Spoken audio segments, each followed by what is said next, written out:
some B-roll, some stuff. All right, cool. It's a little blown out, but this is a nice shot. It's all right. Can you see? Can you see it? Yep. That's my grandfather and my grandmother, Brunel Martin and Princile Martin. And what's their story? They're Haitians. They immigrated to the U.S., I believe, in the 60s. In the 80s, retired, went back to Haiti. Grandmother passed away 2004. Grandfather passed away 2009. Still think about them? Every day, man. Every day? Every day I think about my grandparents. Wow, you that close? They raised me, bro. All right, scene 101, take 2. Step 1, step back. And action. In the process of making this film, for whatever reason, man, my grandfather kept coming to my mind. I kept thinking about him over and over. Like, I kept wondering, what would he think about this film? So I said, you know what? I'm gonna write him a letter. Dear Papi, I'm writing to let you know that I spent the last 10 years of my life making a movie about the United States occupation of Haiti. I'm a little nervous. You're the one that raised me. I've never known the sort of love like the love you gave me.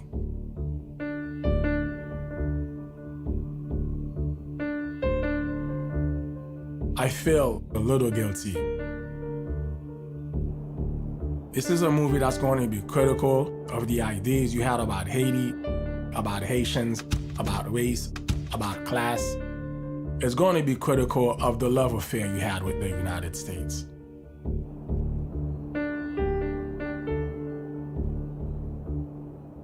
I used to love to listen to the stories you told me about your own childhood, Papi, about your time in America, about Haiti itself. You were pretty disappointed in what the country had become. I remember you wishing that Haiti could go back to how it was in your childhood. You and so many other people I knew when I was growing up in Jacmel had this dream about one day being taken over by the United States. This fantasy. If Haiti was to become a property of the US, life for them would be better. The thing is, 100 years ago, we were their territory.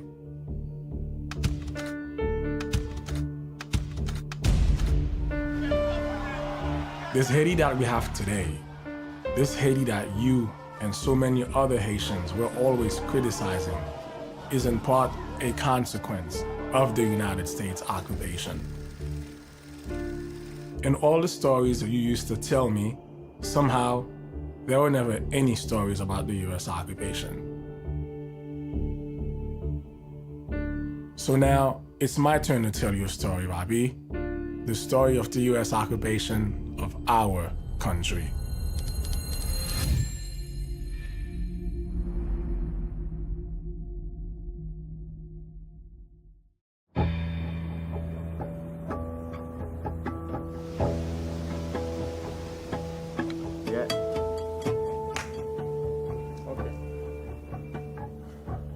Mais moi-même, moi toujours dit, c'est Haïtien qui fait Américain débarquer. C'est une perpétuelle guerre civile. J'étais gouvernement, mettons l'autre gouvernement, j'étais gouvernement pour l'autre gouvernement. Qui fait les États-Unis même, Welly. At the beginning of the 20th century, there's a lot of coups d'etat. Something like 12 Haitian heads of state in the first 15 years.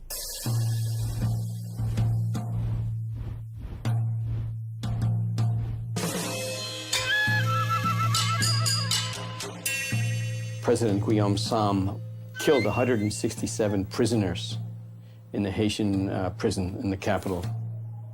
President Sam was overthrown, butchered. His body parts were paraded around in the streets.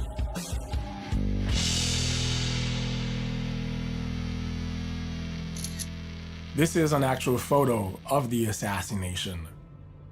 An angry Haitian mob is dragging the dismembered cadaver of President Sam across the streets of Port-au-Prince in celebration. The whole thing broke my heart, Papi. I remember how in awe you were of American politicians, of the American political system, of how orderly and disciplined everything seemed to be. I can still hear your voice asking, "Pour qui sa politicien haïtien pa ka agi tan kou Ronald Reagan?" In a sense, the US said, well, the Haitians were killing each other and they did not know how to rule or to govern themselves. We must go in to bring stability.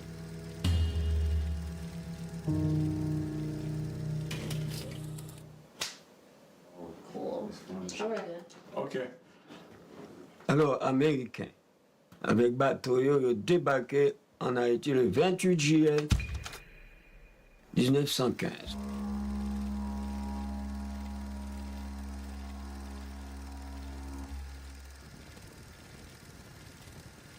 Là, ça y est, m't'a dit ou là, qui était venu entrer dans le pays. Nous pas te reconnaître, non, yo dit c'est américain, non? Yo même figure et enfin, yo te gen espèce papou. On va papou, bagay, c'est yo même.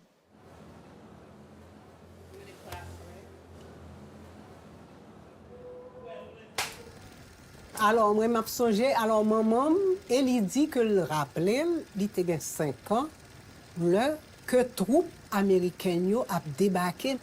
Tout le monde était en silence, presque des persiennes qui ont regardé, troupes qui ont passé sous gouvernance. Bon, pour grand monde, c'était un gros choc. L'arrivée des Blancs sur le sol haïtien, ça a été un choc. Les Blancs débarquent.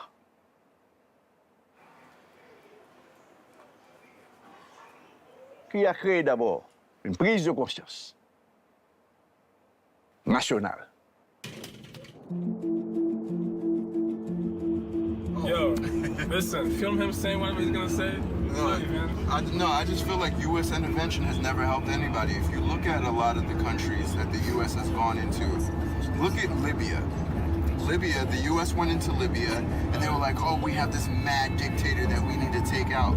They took out Gaddafi. Now you have a completely unstable environment with two separate governments that are operating without any form of democracy. You have a thriving slave trade, and then all of their industries have toppled.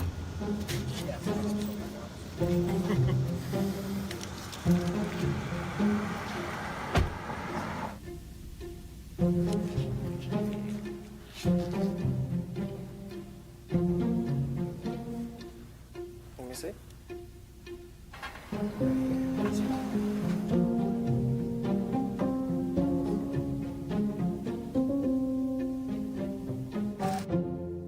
I was born under the dictatorship of Baby Doc.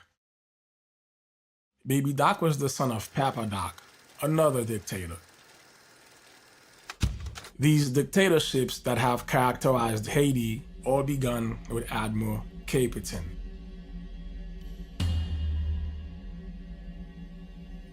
He left a blueprint for how to run Haiti as a dictatorship.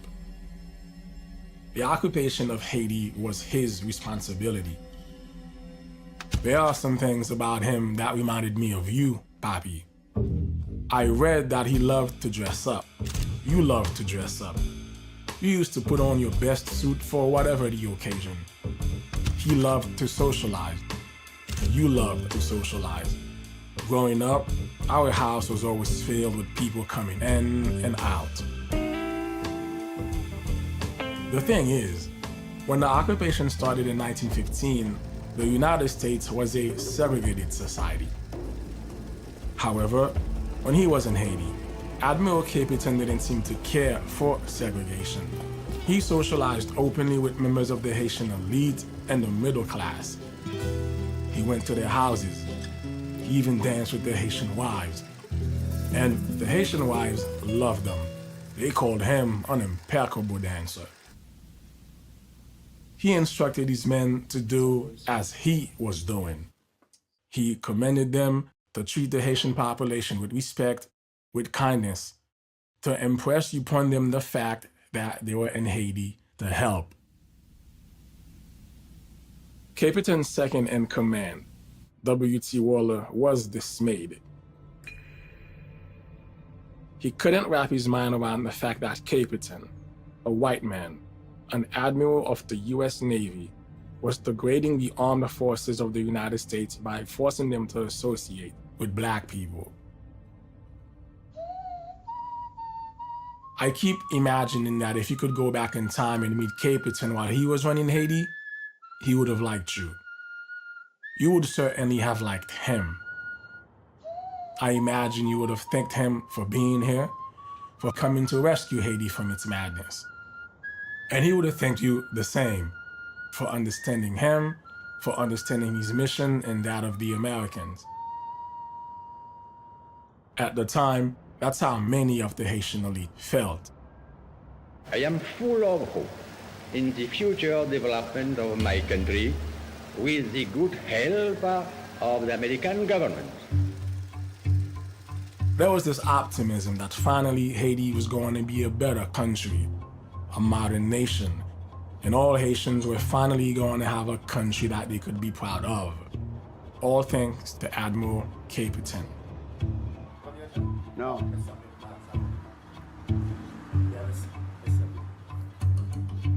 Gen des lettres qui montraient que gen Haïtien qui était l'occupation américaine. Et que même ils ont même écrit le département d'État pour demander de venir occuper le pays. Le problème, c'est que le pays a une instabilité complète.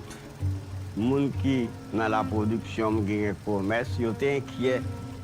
Et les gens, c'était des gens qui croient dans l'Amérique, qui ont parlé de bon voisinage, comme si les Américains sont des frères et qu'ils ont venu aider le pays. While he was making nice with the Haitian elite, Capitan systematically took over the country in a matter of days. He took over the custom houses, the banks, communication. He was even in charge of paying the salaries of every member of the Haitian government. Admiral Capitan attacked the very foundation of our heritage. For that, let's go forward in time a little bit, Bobby. I have this very distinct memory of you one morning in December 1990. I woke up and I found you seated next to the radio, despondent. When I looked outside, there was an outpouring of joy on the streets.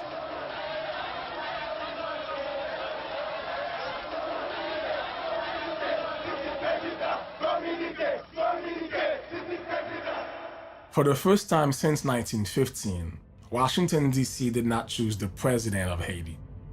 The Haitian people did. And they chose someone that had an ambitious social agenda to uplift the masses out of their struggle, Jean-Bertrand Aristide. Yet, you hated him. You referred to him as a vagabond, a demagogue, someone who was going to take Haiti further into the abyss. You detested Aristide because he threatened your perception of how Haiti should be. Aristide avili toute institution dans le pays. President Aristide dismantled the Haitian army. You were upset. A lot of Haitians are still upset about that today. They feel that had the Haitian army been around, Haiti wouldn't be the way it is today in terms of the gangs and the security problems. But the army Aristide disbanded is the army left behind by Admiral Capitan. The original Haitian army, the one that fought against the British, against the Spaniards, against the French, and made us the first black independent nation of the New World, that army was demolished by Capitan. How come you never got mad about that? I actually never met a single Haitian who ever got mad about the fact that a white man came into a black country and got rid of the institution that gave that country its freedom. The army that Capitan destroyed was replaced by another army, la Gendarmerie d'Haïti. That's the army I grew up knowing, an army I was always afraid of. It terrorized the country. You followed Haitian politics closely. And by spending so much of my time with you, I picked up a few things about the politics of Haiti. I realized early on that to be president of Haiti, you needed the backing of Washington. This is something that also started with Capitan. He hence selected a president for Haiti, Philippe Sudre d'Artigrenave.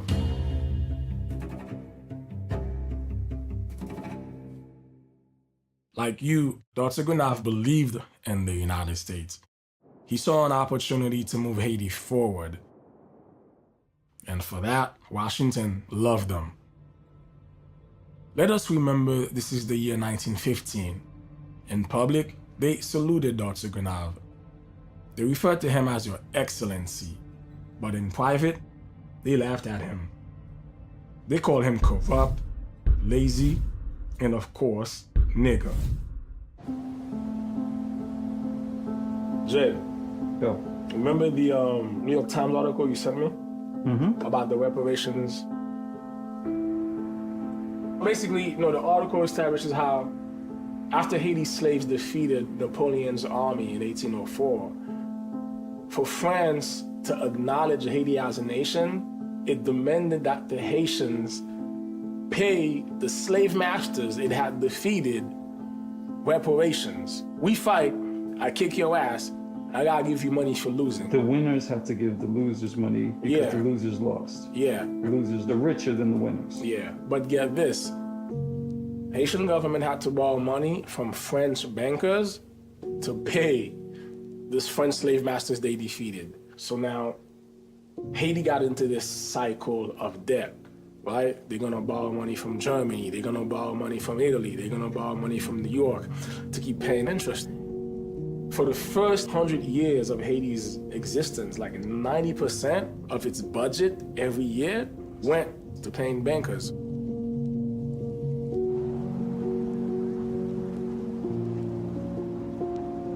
A lot of my friends, a lot of family members are pretty upset because of the kind of reaction it's been getting. Everything that's in the New York Times article, Haitians have been saying this, writing about this for over 100 years, and no one pays attention, no one cared. But the New York Times comes out and says the exact same thing Haitians have been saying, and everybody's saying, oh my God, these poor Haitians, what they've been going through. So in other words, the way I see it is that your history, your trauma, doesn't exist even if you talk about it. It only exists when a certain institution like the New York Times validates it for you. What was important for the United States is its own vital interests.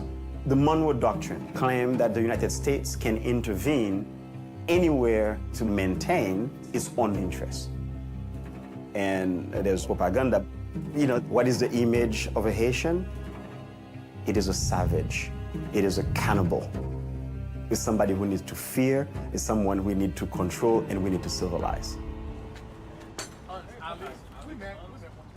The reason I kind of wanted to talk to you specifically because of the work we do in the community about the sovereignty of Haiti, right?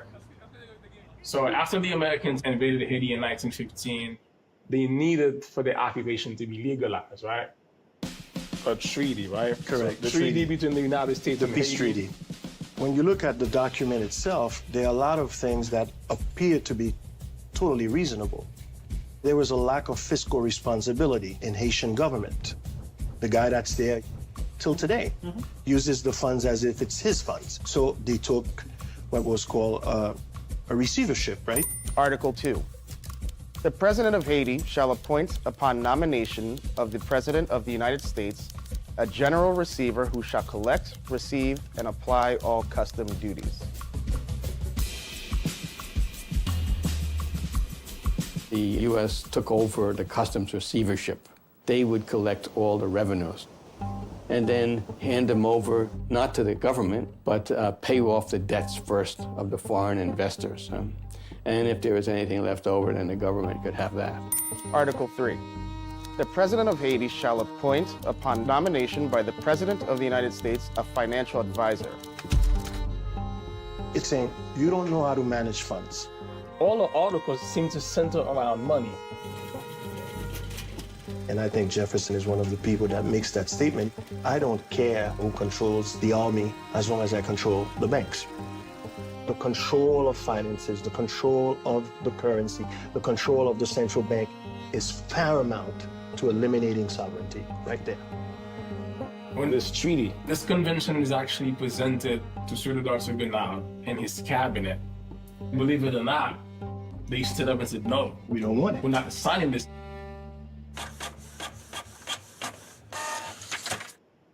So Paul Sanon was the Secretary of Foreign Relations. It was his job to sign for any foreign treaty. And he said, no, we're not signing this. So he went back and basically wrote his own treaty with the Americans.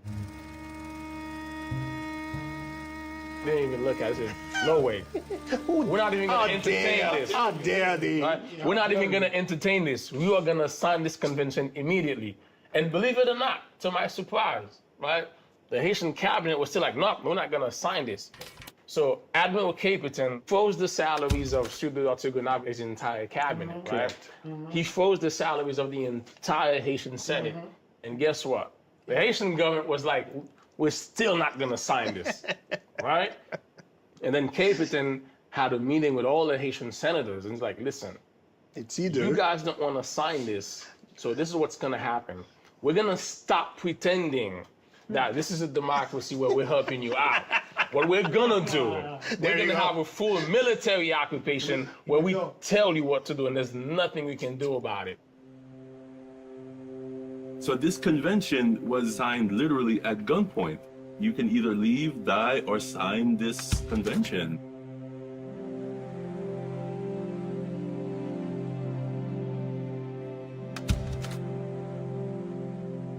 There is a lack of resolve. They contest it, they challenge it, but if you're really going to do that, then you have to organize the fight.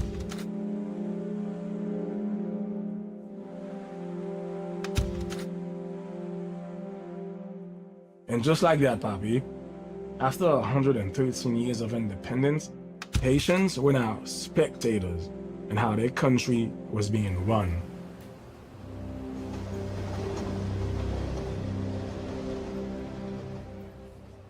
I want to talk about like the obsession with the Haitian Constitution. Right.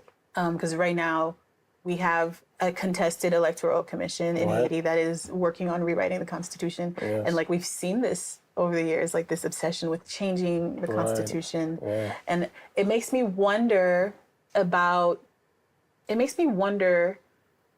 what is inherently radical about the Haitian Constitution, about a constitution made by formerly enslaved people who decided to govern themselves. And so, of course, there are things that will be in that go against imperialist interests. Yeah.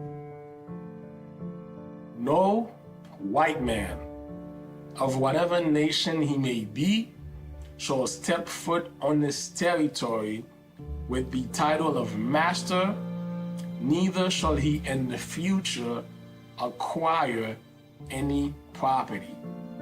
Article 5 of the Haitian Constitution.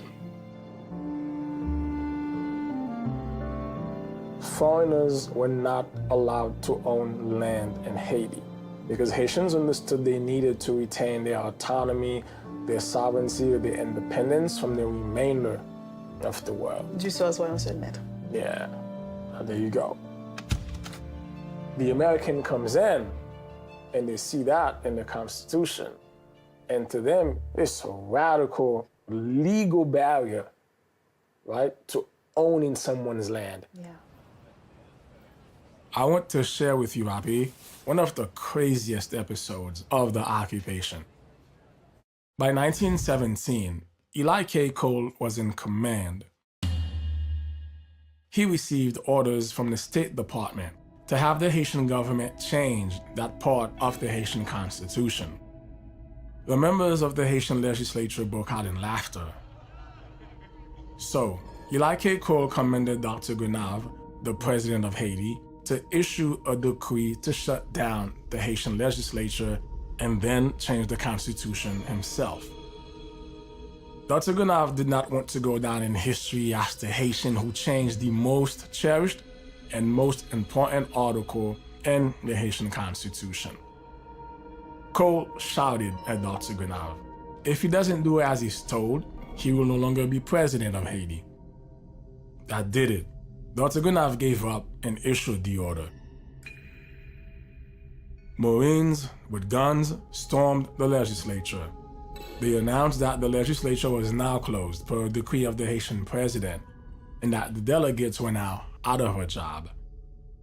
This is an actual photograph of the legislature, shut, the gate barricaded, under guard. The way was clear for Eli K. Cole to get the Constitution changed, allowing, for the first time in the history of Haiti, foreign land ownership. The right to own property is given to foreigners residing in Haiti for dwelling purposes, agriculture, commercial, industrial, and educational purposes. Article 5 of the Haitian Constitution as amended by Wall Street. Foreigners can now own land. And if you ask me, that's actually more detrimental than the physical presence of the Americans coming in.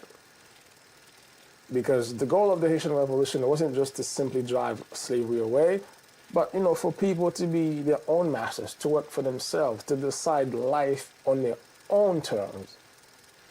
And what I think was radical about Haiti, while the rest of the world is this industrialized world, vous levez à 8 heures du matin, vous bossez donc, vous mettez là-dessous, vous travaillez dans une factory, you have no say on how that factory is being run.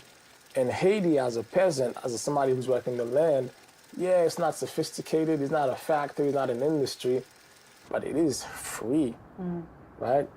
You decide life on your own terms. And changing that piece of the Constitution, the Americans not only undo Haitian independence, but they also now subject the Haitian to this industrialist model of living life.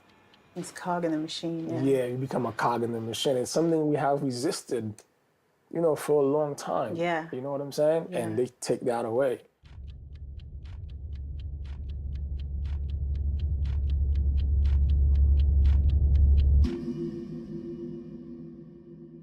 The other background to this occupation is that you do have more and more American companies who are interested in Haiti to invest in, and especially in agriculture. From these guys' perspective, Haiti was essentially a place that was just waiting to be kind of taken over and turned to profit. And they essentially saw Haiti a little bit as a kind of blank slate, a place where basically people were kind of waiting to be put to work. Of course, the US, inserting itself as a global power, wanted to control the entire Americas.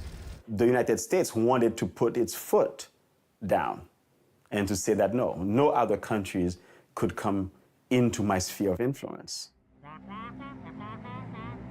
There's a particular American president whose name I will not bother saying, who referred to Haiti as a shithole country. Shithole country. Shithole countries. Shithole countries. You can't dance around it. Those are the words of the President of the United States. One thing I can tell you, Bobby, during the occupation, Haiti was such a paradise to the Americans that they began moving their wives and their children into the country.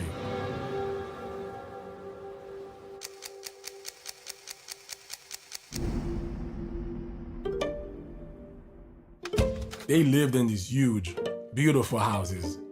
The sort of houses I used to fantasize about living in when I was growing up in Jacmel. These houses were paid for and maintained by the Haitian government.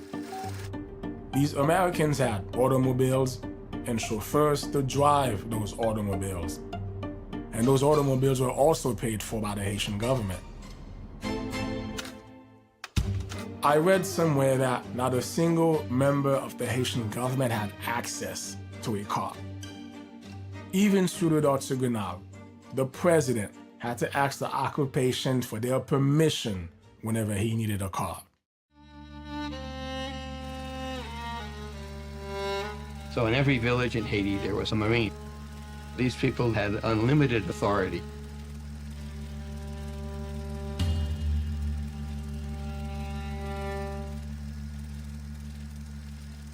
They would even be in charge of the local schools because they paid the school teachers. Any expenditure or any decisions made was done by these Marines. In 1915, the level of education of folks who are in the military is high school. There's minimal education, plus the racism going into Haiti.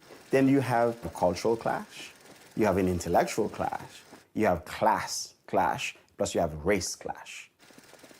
And because you're dealing with the United States coming from Jim Crow South, and so what they've done in Haiti was pretty much establish a continuation of Jim Crow South racism. So, Bobby, if you could go back to that time, you would have found a segregated society in Port-au-Prince.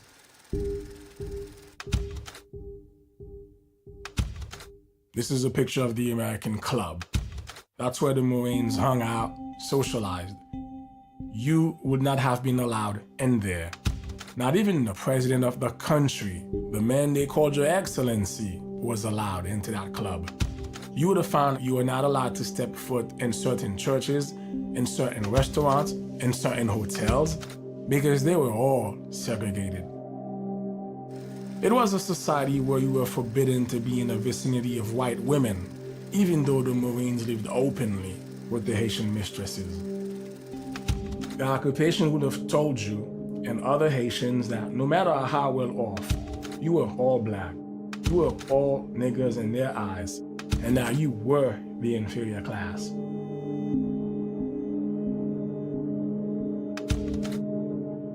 You have these poor Americans who are the grunt Marines who would see themselves as the better of elite, educated, aristocratic Haitians. The Haitian elite felt brushed the wrong way by these Americans that to them looked and sounded like barbarians. You know what I mean? You may be white, but you're not educated. You may be white, but I have more money than you. I'm more educated than you. I have more prestige than you. Grosso modo. All right? They were roughneck. They were not refined. These Americans had 4, 5, sometimes 6 maids, all at once. They had Haitians to cook for them, to clean for them. They even had Haitians to play with their kids. This sort of lifestyle was not affordable to them in the US. Not only that, the Haitian government paid their salaries, but they also got to keep the salaries they were already making from the United States Marine Corps. These men, who did not speak one word of Creole, who understood nothing of Haitian culture, were now responsible for all of Haiti.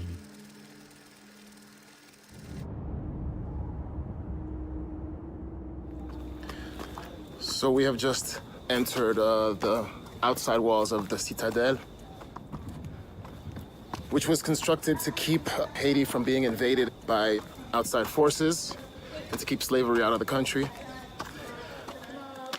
Unfortunately, other forms of slavery came back around, but you know, that's how things go.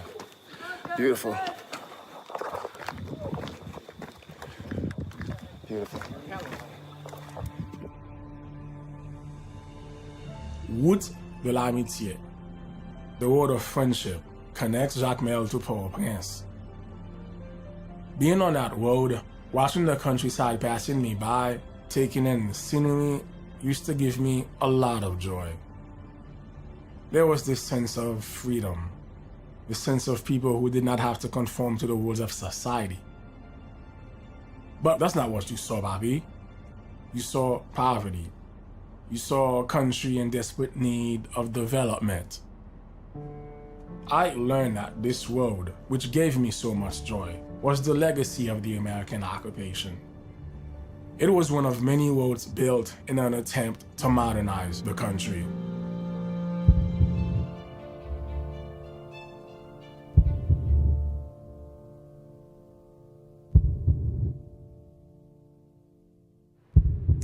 The building of an extensive system of public roads throughout Haiti became one of the most ambitious projects in making the occupation more efficient as a police state.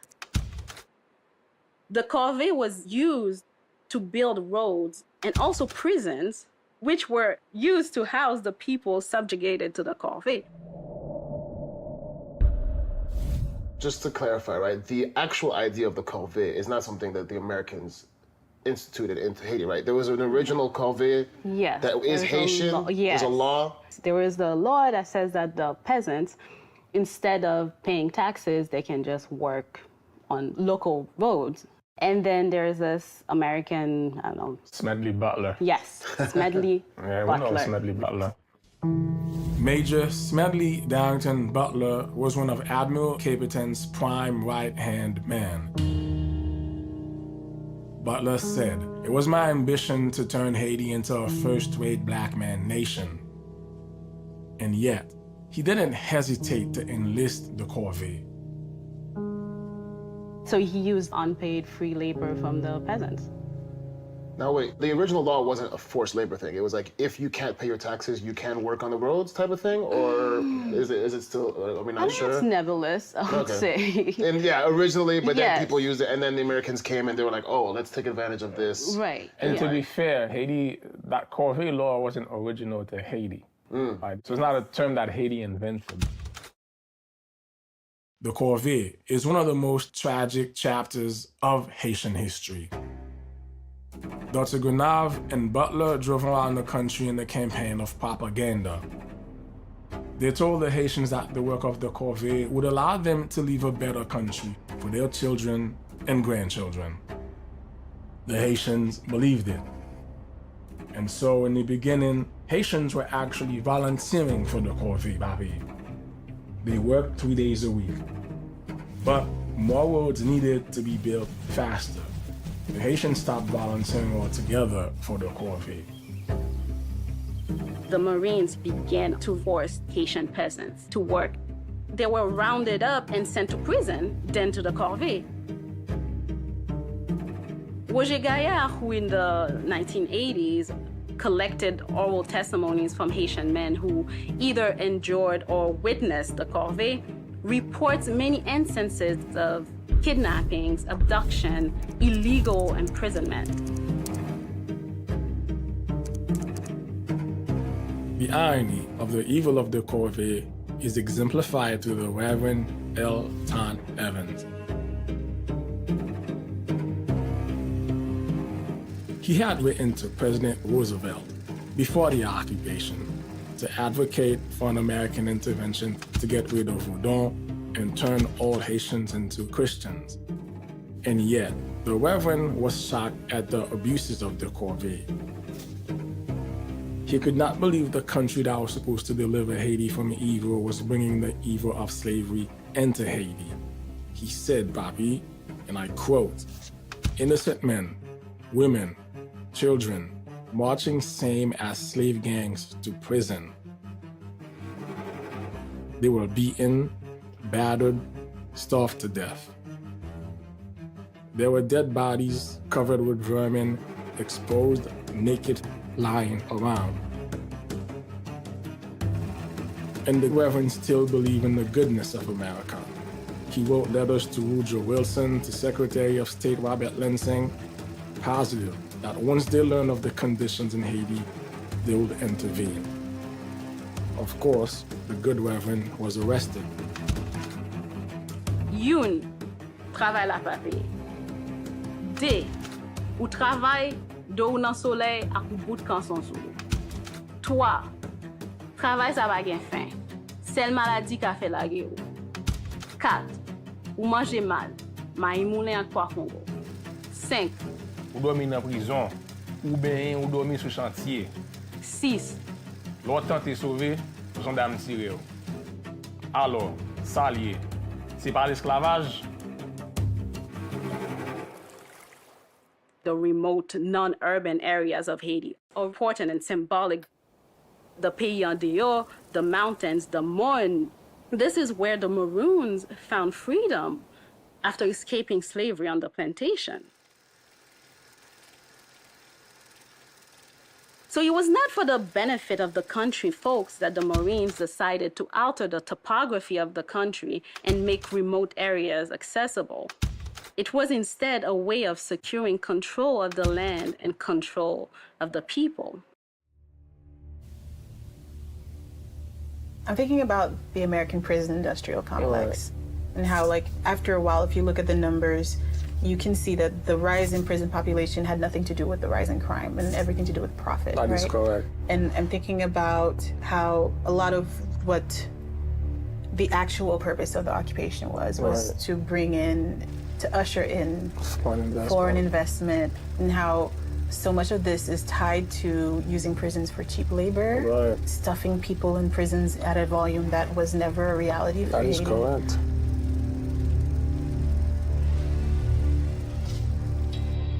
I want to reiterate, Papi, just how bad the corvée was.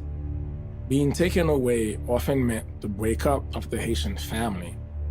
Thousands of the men simply never made it back home.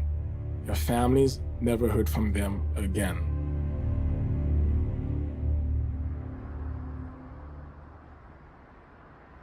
Tout le monde n'acceptait pas l'occupant.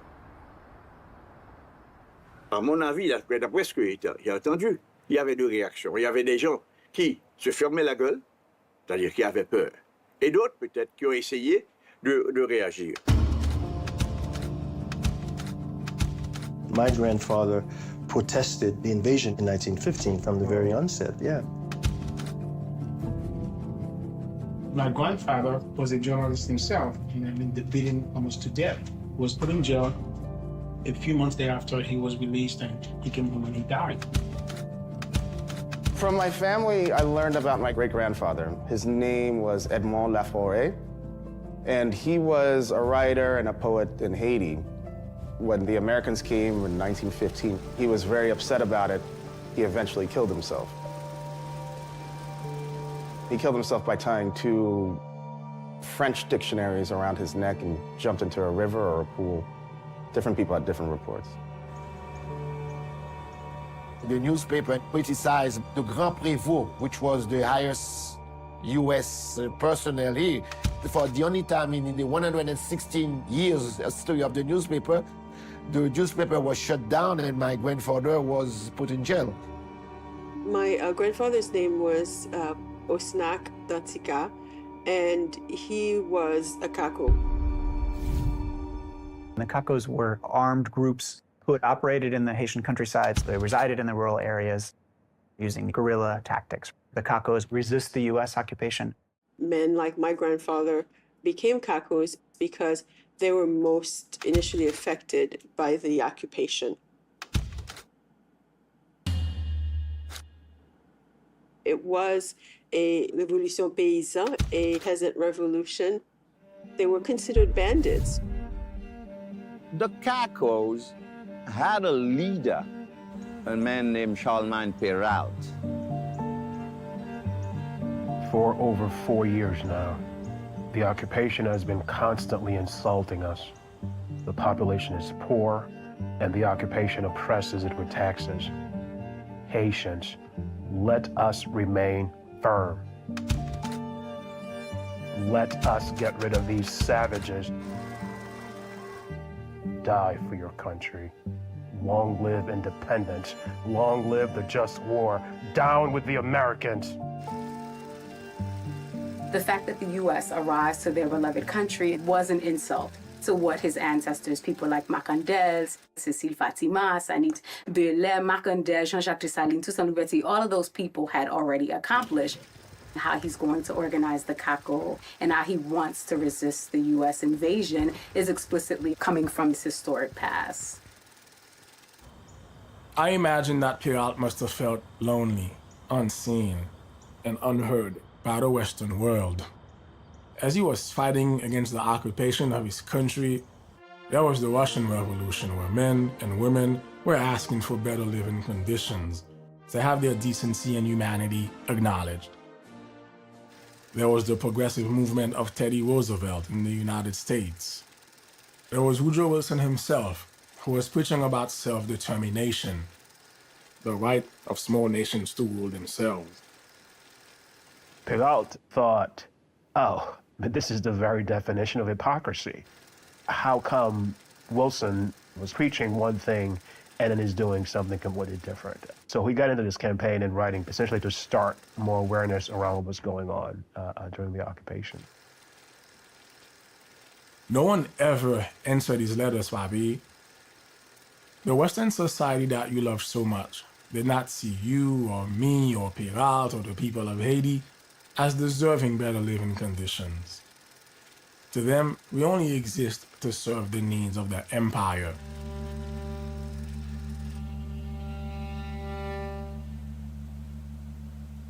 Donc Charlemagne impérial pas d'accord avec système impérialiste qui vient exploiter pays, vient exploiter richesse pays. Charlemagne impérial pas d'accord avec système corvée. Peralt's name was never mentioned in our house. That, of course, makes sense. He fought against America. You loved America. He was a populist. You hated populists. I am positive my admiration for Peralt would have bothered you. But it's hard not to admire the man, Bobby.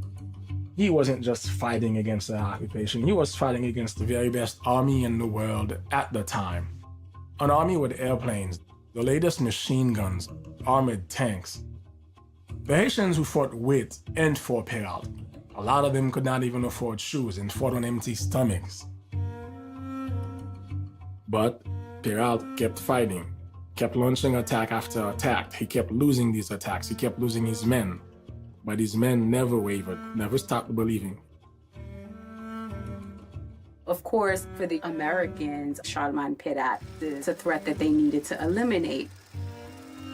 To punish him, they executed his brothers, Léosten, Philogène, Emmanuel, Peralt fils. The killing of his brother Saul is particularly heartbreaking. He had not been connected to the rebellion because he was under house arrest. They executed him anyway. He left behind a wife and 3 young children. C'est tout pays ça qui met ensemble pour prendre Charlemagne impérial dans camp côté il était caché. De gain Joseph Jean-Baptiste Conzé. Capitaine des Manankin, c'est monsieur qui est en tête complot. Anakin puts on blackface. He dresses up like a Kako. And he knew how to speak Creole, right? Because using blackface and using the disguise of a Kako, he was led by Jean Conzé infiltrate the camp of Charlemagne Peralt.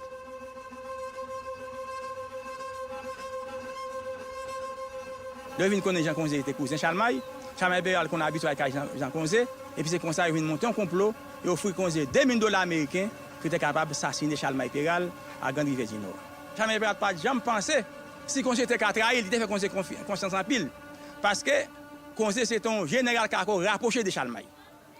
L'arrivée sur Charlemagne, et puis Conzé allait, il bat Charlemagne la main. Parce que blanc n'a pas de contre Charlemagne. Il était bien identifié qui est ce monde qui est Charlemagne là.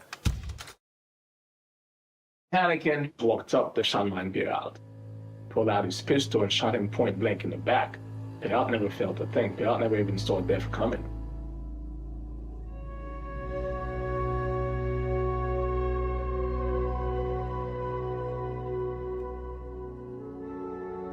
The way Peralt died, it's interesting.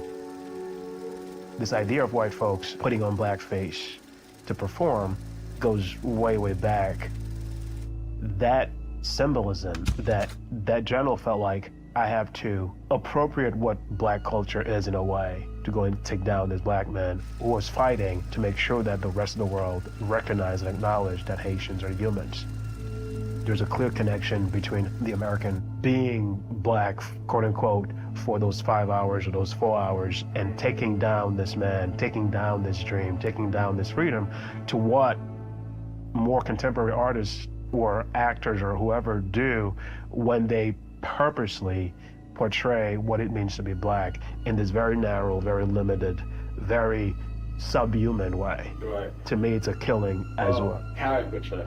That's essentially what it is. Salman Peral is fighting to defend the people of Haiti against a superpower. The representative of that superpower uses a caricature of people Peral is defending. That's exactly it. To kill, that's exactly it. And continue this occupation. That's exactly it.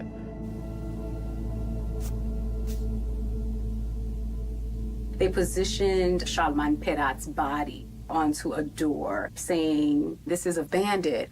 But Haitians have reinterpreted that image. He's this beloved son for Haiti. He's this ultimate patriot who gave of his life. And I think in many ways, not only during the U.S. occupation of Haiti, but for several decades afterwards, people are looking at him as this ultimate patriot that they uphold for resistance against U.S. wrongs. Okay. Yeah. The people who paid the price for the Peral rebellion are the Haitian peasants. So when they were looking for Peral, they would go into these homes in the middle of the night and trying to get information about the whereabouts of Salman Peral. Trying to fight the Kako, who were mainly peasants, when they encounter a peasant, they don't know if he's a rebel or a quote-unquote good citizen, so they'll just kill him. Yeah. Actually, I'm always surprised that the term genocide is not used. It's not attached to the violence of the U.S. occupation, because it really became the sort of open season. It was a genocide. The stories were passed on almost like bad dreams. You know, the Marines sometimes would take the head of someone and pass it on like a soccer ball. They would play a match. A lot of this, you have to realize, was done to frighten the population. There was a particular Marine whose name was Williston. This guy will collect the ears of every person he killed and turn it into a necklace and walk around with it. The prison became the sort of laboratory for the refinement of this new modern form of violence. In the prisons of Cap-Haïtien during the years 1918, 1919, and 1920, more than 4,000 prisoners died. Chabelle, an American camp, 5,475 prisoners died during those 3 years. At Cap-Haïtien in 1919, 8 corpses of prisoners a day were thrown into the pits. I kept thinking about technology in the 20th century. I guess for most Westerners, the way they were introduced to the marvels of the 20th century was like the automobile, the radio, electricity. I mean, we take it for granted now, but these are all things at the time, it's like, wow, this is phenomenal. The unfortunate thing is, the Haitians in the countryside were introduced to the marvel of the 20th century by way of violence. The machine guns, armored tanks. And I always thought that was heartbreaking. One of the saddest things I read was that some Haitians on the countryside, when they first saw the airplane, we're talking about 1918, the airplane is brand new. They've never seen anything like it. They were super excited.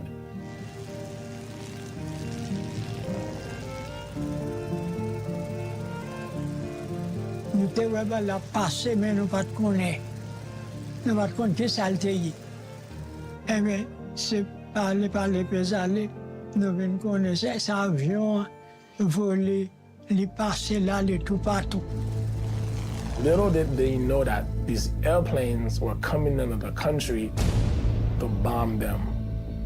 Haiti is the first place American bombs were dropped on citizens.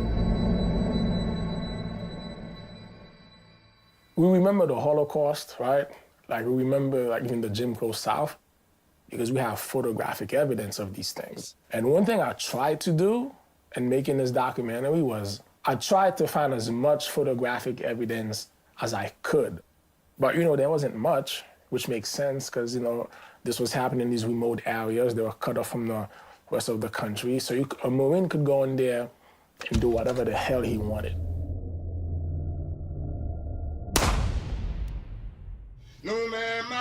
drapeau, maladie misère pour nous tout. Wayo, wayo, so ennemi tête ensemble, remettre n'a chercher. Après, le bataille Kakoa, non, non, mon cher 50 000 paysans perdu terre. Toute zone qui bral plantation de fin, qui te kon fait café, qui te kon fait vivre, qui te kon fait un paquet de produits, chasser paysans. Dans zone la pleine d'écailles. Et m'ta k'ap di dans zone la tibonite, chasser paysans de telle sorte que c'était un paquet que on prend dans mes paysans. The slaves saw as true independence ownership of their own plot of land. Depuis l'année 1820, paysans haïtiens tout commencé à chercher à acheter terre. Yo te bay en pile difficulté parce que vision que élite haïtienne n'a te gagné, c'est une vision de grande plantation même avec sa colon français te quitté. Paysans haïtiens lui-même grande plantation pour lui, c'est la mort, c'est ça qu'on a subi. Donc, li bataille pour voir une propriété la terre. For more than a century and a half, the only people producing wealth in this country were the peasants. Producing the food for the cities, producing coffee for export in exchange for hard currency. Criminelo, pidote moui, criminelo, pidote moui, wo, wo, wo, wo, t'as pour de faire magay sa, pidote moui.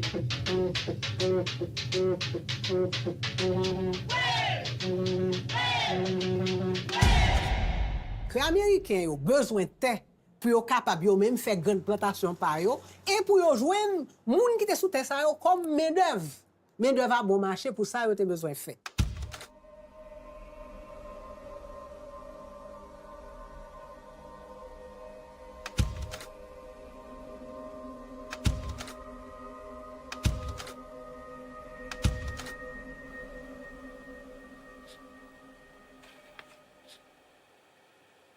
So you see this guy over here? Oh, he look mean as fuck. Yeah. What's his name? This guy in the middle, the white dude, that's W. Cumberland. He was a financial advisor in Haiti, and he personally sold off a lot of the peasants' land to American corporation. He was considered so corrupt, so his last name, Cumberland, is a curse word in Haiti today. Like, if you call someone a Cumberland, fucking Cumberland, do you, man? So you're cursing him out. That's Cumberland. Again and again, it all comes down to money. Let's rewind back before the occupation, Papi. 1910. Haitian National Bank, Banque Nationale, was not a private bank. The revenue for the Haitian government was in the Banque Nationale. It was the treasury of the Haitian government. Ministers who would accept bribes from France or Germany or US interests and borrow money that would be guaranteed by the government. So if Haiti defaulted on the debts, then the troops would go in to collect the money. So this was kind of a scam. By 1910, the Banque Nationale was owned by French and German investors. The charter for the bank came up for renewal, and the US State Department required 50% American ownership of the National Bank of Haiti. The Banque Nationale became an American instrument with linkages to the National City Bank.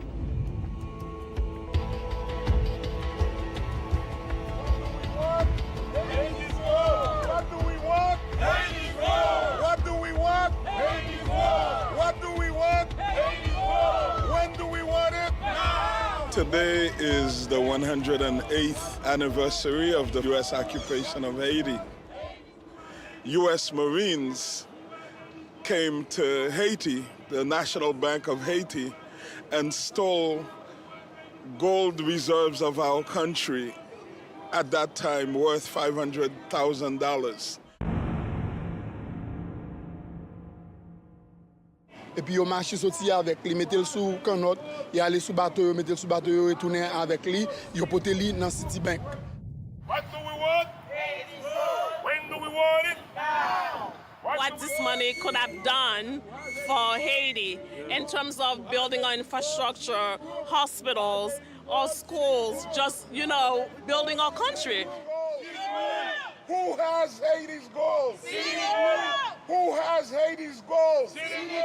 Who has Haiti's goals? When do we want it? Now. When do we want it? Now. When do we want that goal?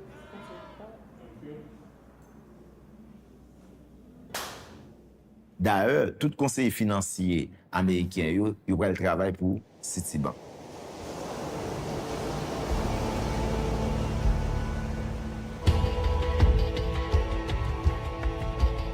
Ils payent dette payée.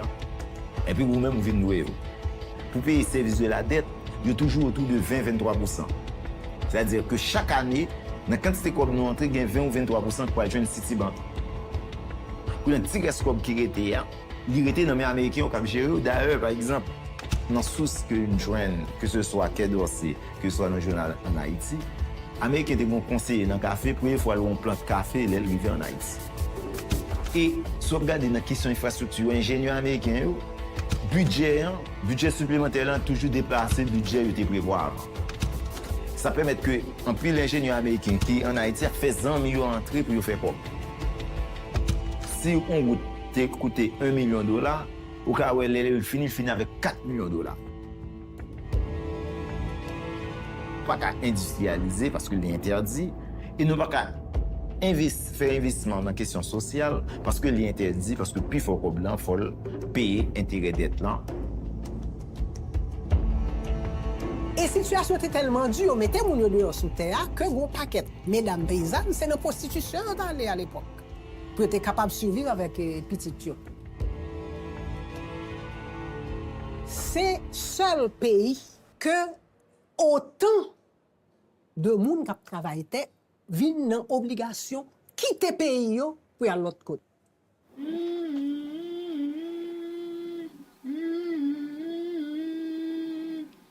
Selon l'estimation, il y a plus que 300 000 personnes. Une population à peine 1,5 million à l'époque. Plus de 300 000 paysans qui quittaient le pays. Et c'était une force vive.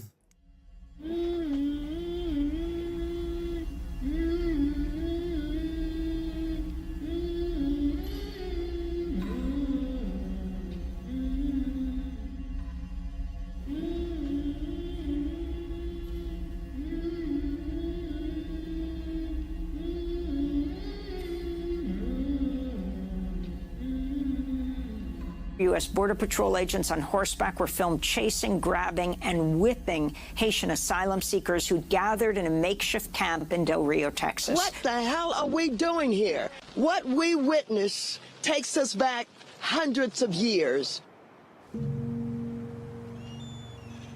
One of the ongoing legacies of the American occupation is displacement.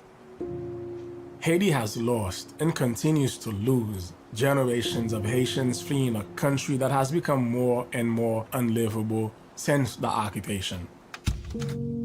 The trajectory of your own life is a testament to that legacy. In 1967, when you were 46 years old,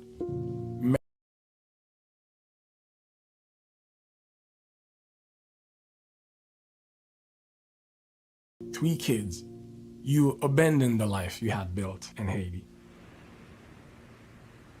I often think about that, Papi, how difficult it must have been for you to start your life over at this stage. To have to navigate an entirely new culture, learn a new language, and adapt to a new way of life. Not only that, you were a state employee in Haiti. Meme had been a school principal. Now, you were working at a factory. Meme was a nurse's aide. I'm sure your pride was wounded. You spent 17 years here. During those 17 years, the legacy of the American occupation continued to haunt Haiti.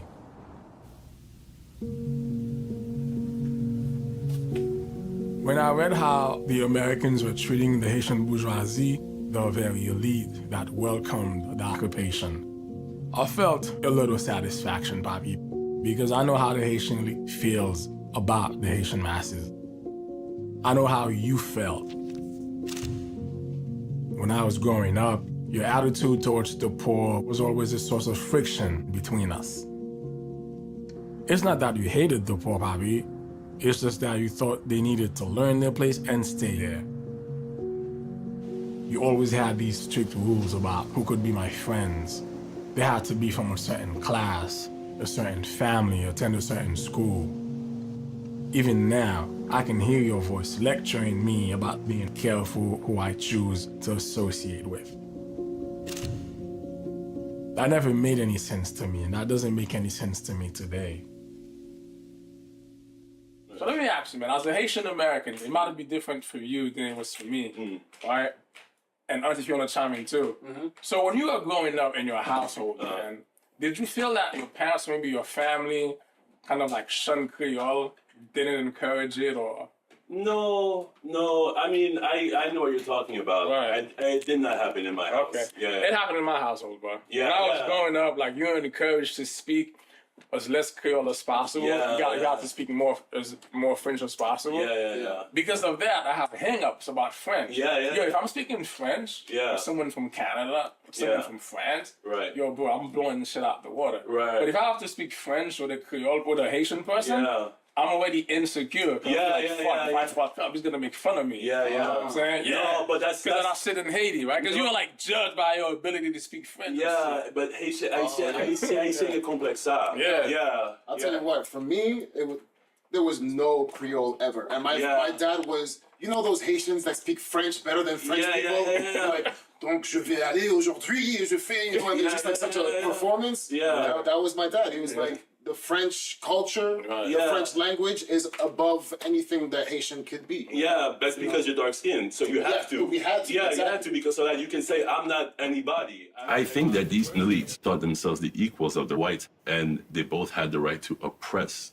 the popular country, peasant, whatever the words you want to use to describe 95% of Haitians. I told you that if he could have gone back in time to the year when Admiral Capitan ran Haiti, he would have liked you. But the flip side of that, Papi, is that his subordinates, W.T. Waller and Smedley Butler, would have despised you. Smedley Butler particularly hated the Haitian elite, the Haitian middle class, people like you and Memel. He called them troublemakers and said they were responsible for the condition of the country. The class of Haitians you considered inferior, he loved them. He thought they were kind, obedient. When eventually Capitan left Haiti for another American occupation, Waller and Butler were left in charge in Haiti. W.T. Waller simply disliked black people. One of his ancestors, a slave owner, had been assassinated by a slave during the rebellion of Nat Turner. Make no mistake, there are some very fine-looking, well-educated, polished men here, but they are real niggers beneath the surface. They are just the same idle, irresponsible people we know of. There's not an honest man in the whole of Haiti of Haitian nationality. What the people of Norfolk and Portsmouth will say if they saw me bowing and scraping to these coons.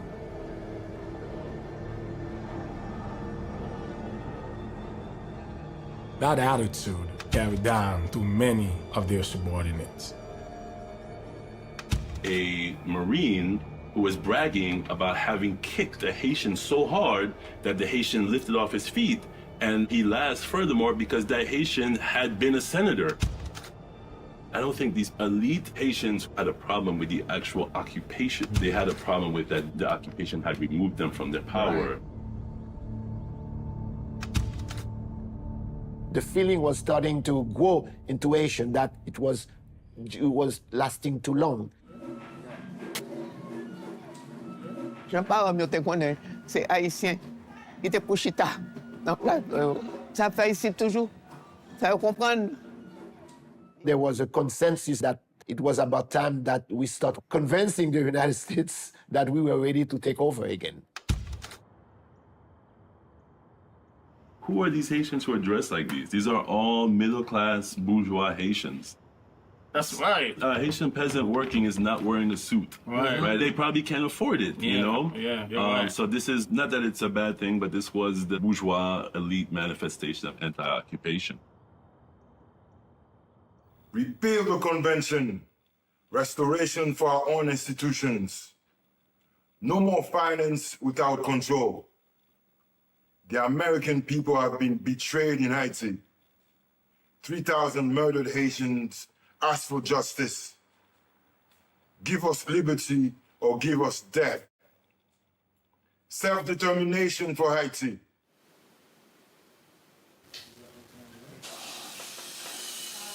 And making this film, I also got to spend a lot of time with Studio Grenave.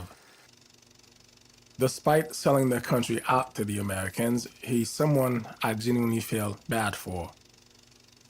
I told you, like you, he also believed in America.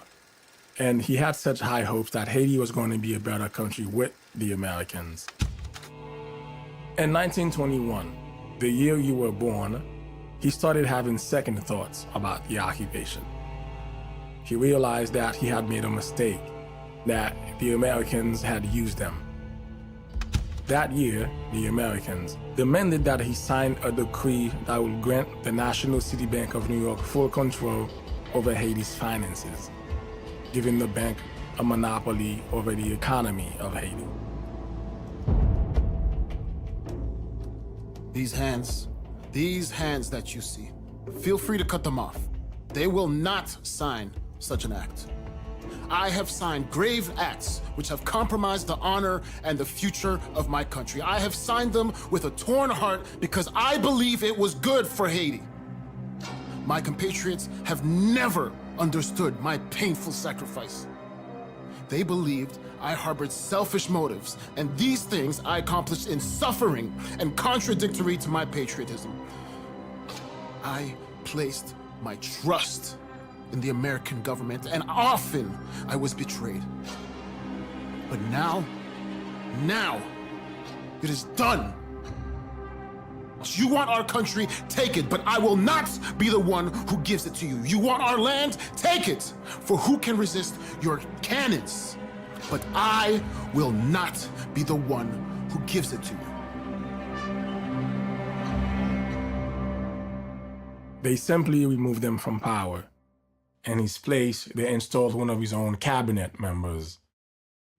In 1925, he died of cancer. And despite all he had done for them, not a single American official showed up for his funeral papi. Not a word of condolence to his family.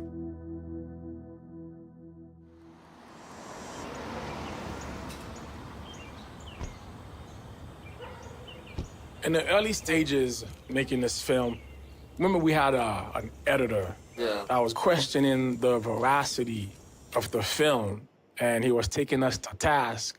He kept asking me about balance. Is this gonna be a balanced film? Are we gonna have different opinions? And I used to feel like I have to do something to show that, you know, the Americans did some good things in Haiti and blah, blah, blah, blah. And I remember he kept saying that we have to at least present the other side. Are hostile, and the country was considered very unhealthy. So this is a report from the State Department itself, right? And I'm gonna read it. From 1804 to 1915, Haiti was a sovereign state under a Republican form of government. She won her independence from France in 1804. She was deprived of it in 1915 by the United States. Since then, we have been in virtual control of her territory. Our Marines have been in military occupation of the country, and the former republic has been stripped by us of every vestige of her sovereignty. That's balance for you, bro. This is an actual report prepared by the State Department, right? This was after the time of the occupation or during? During the time. This is 1922, I think. So this came out in 1922. The occupation ended in 1934. Correct. All right? It's balance for you. I don't want to be accused of, being anti-American. I don't know how you could ask and oppress people, to have a balanced view of oppression. Right. I think that says it all. Yeah, I think that's exactly it. Yeah.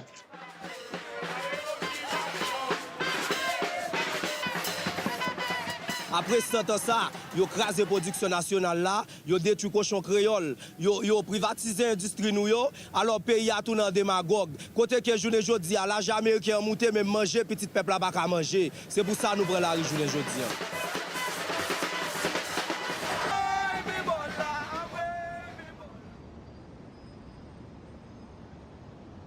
My friend Adele, who helped me make this movie, said, Alain, I don't know if I care about your grandfather. Seems to me like he was a right-winger who liked authoritarianism. For a bit, that bothered me, because I realized it was true. It means that, Papi, you believe in the sort of politics I hate. The politics of Reaganism, the politics of Trump, the politics of Pinochet in Latin America. That's why you loved the Haitian army, Clint Eastwood, Hulk Hogan. I tried to make excuses for you. In 1922, John H. Russell was appointed High Commissioner of Haiti. For 7 years, he ran the country as his personal kingdom. He decided government salaries. He decided the school curriculum. He decided on infrastructure projects. He had a spy network, and anyone who criticized the occupation was thrown in prison. And yet, those were some of the most peaceful years of Haiti. And they were the very first years of your life. Maybe in your subconscious you relate dictatorships with efficiency. Maybe. The occupation down there did a tremendous amount of good. They paid off all the debts of Haiti. Haiti didn't know a nickel. The gendarmerie provided law and order. We had paved roads. We had an excellent hospital and medical service. We had an operating telephone network. Oui, ceci est vrai, mais je m'empresse d'ajouter cette tâche élémentaire de construction de la société qui ont été effectuées dans d'autres pays par la classe dominante, c'est-à-dire par la bourgeoisie. Or, la bourgeoisie haïtienne s'est montrée incapable de remplir son rôle historique. Elle a appelé l'occupant, c'est une honte. We've had a so-called Haitian army, which was nothing but an extension of the Marine Corps, and did the same thing. Occupied the country, controlled the population, had police power. They never fought a war against anybody but the Haitian people. They became the arbiter of Haitian political life. Modern Haiti was launched in 1945 with the election of President Dumarsais Estimé, but he was ousted by revolution in 1950. His successor as chief executive was Paul-E Magloire. He was overthrown in 1956. In 1957, the National Palace in Port-au-Prince was occupied by Dr. Francois Duvalier. 2 years ago, this medical man turned politician declared himself re-elected president, in an election for which he never proclaimed a candidacy. When I was a child in Jacmel, it seemed to me that every day when I woke up, there was an announcement from the media about us having a new president. By the time I was 10, I had already lived through 7 different heads of state. And between presidents, Washington would make the usual announcement that better things are coming for Haiti. We are consulting with the new government about its plans for the future of Haiti and the conditions under which the United States would be willing to be helpful. Haiti is not in the condition that it is today because the Haitian people didn't work hard, because the Haitian people are stupid. It has been turned into a shithole because of what this country, this United States of America, and companies like Citibank have done to our country.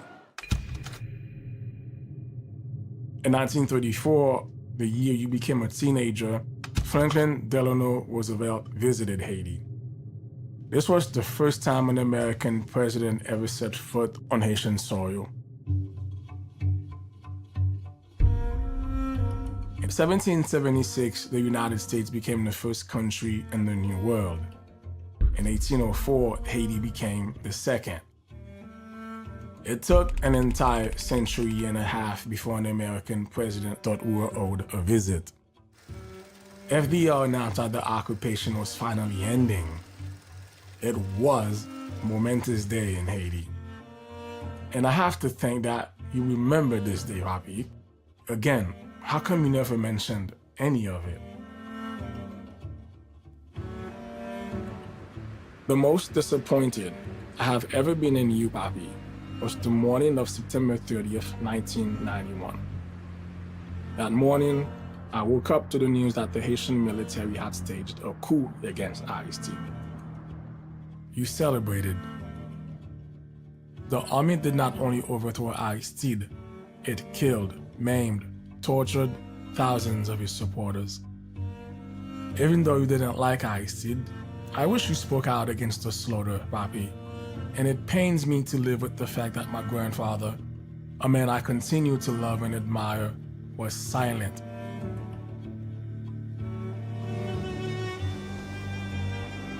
When you retired in Haiti in 1983, you did so with a full pension, Social Security, benefits that allowed us to live in a bubble, free from the poverty that paralyzed the nation. And yet, you felt threatened by the idea that the poor should have privileges like ours. I remember this conversation that you and Tonton Guy were having, debating the ongoing political crisis. You started to reminisce about better days. And then Tonton Guy asked a question that I remember to this very day. He said, moi-même franchement, m'pa kompren pou ki sa Ameriken yo pa pran peyi ya. M'pa pou ki sa Ameriken pa vin okipe nou. Earlier today, I ordered Secretary of Defense Perry to call up the military reserve personnel necessary to support United States troops in any action we might undertake in Haiti. You hated Clinton because he made the decision to return Aristide to Haiti with the backing of the American military. So there you have it.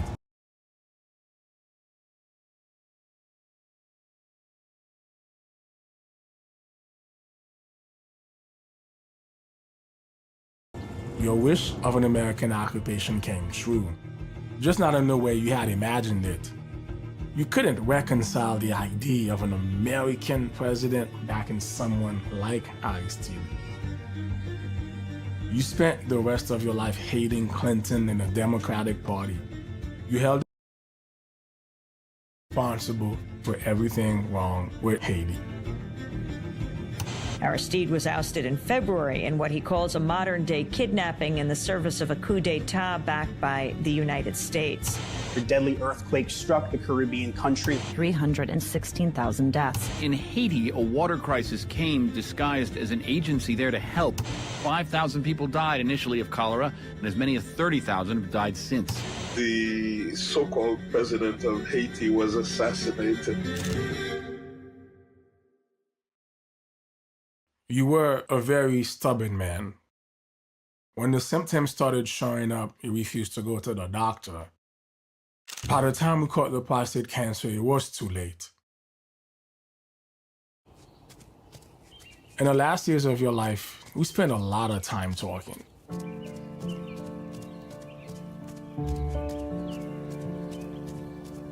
I remember you telling me, Alain, after you graduate college in the United States, You should come back to Haiti, have a family, raise your children here. Haiti is your country. Don't ever give up on it. Don't ever leave it behind. At the time, because you were dying and I didn't want to hurt your feelings, I agreed. But the truth is, Papi, there's no going back to Haiti. I've been trying my best to get my children, your great-grandchildren, to learn the history. But they don't even speak Creole. In that sense, I feel like I'm failing you. I feel like I've let you down. And despite our differences, you loved Haiti, perhaps better than I did. Look, this is your great-grandmother. This is Meme. Say hi, Meme. Hi, Meme. Okay? And this is your great-grandfather, Papi Brunel. Say hi, Papi Brunel. Hi. Papi Brunel. Say it. Papi Brunel. Papi Brunel. You say hi. Hi. My name is Aiden. Hi.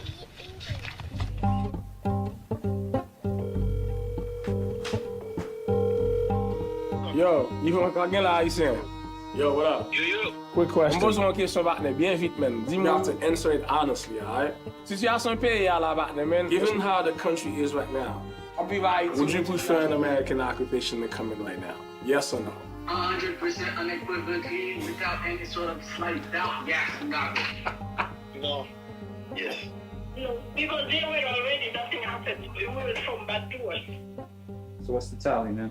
I got 2 no's, 2 yeses. We have an expression, yo prend un vent. They've gotten you by the belly. Quick question. Answer it as honestly as you can and forget that I'm working on a documentary. Given the situation going on in Haiti right now, I mean, you couldn't even go to your own grandfather's funeral, all right? Do you think it's a good idea for the Americans to go clean this shit up? Yes. Yes. Hell yeah. You are so desperate. History is irrelevant. I'm looking for like a peace of mind, man. Right now, the quickest way to get peace is just an American occupation, get rid of the gangs. I don't care about anything else.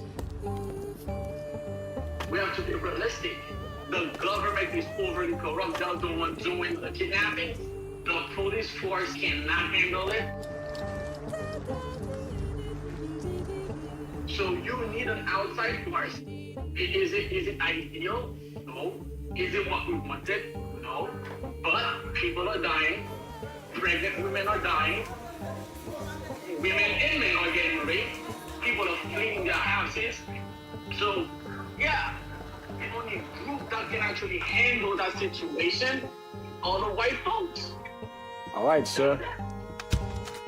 I don't care if you had killed my mother. I don't care if you had raped my family members. Please give me food. Give me food. I need food. And that's what poverty does. It erases dignity. It forces you to be less than human because you don't have your memory, you don't have your urgency.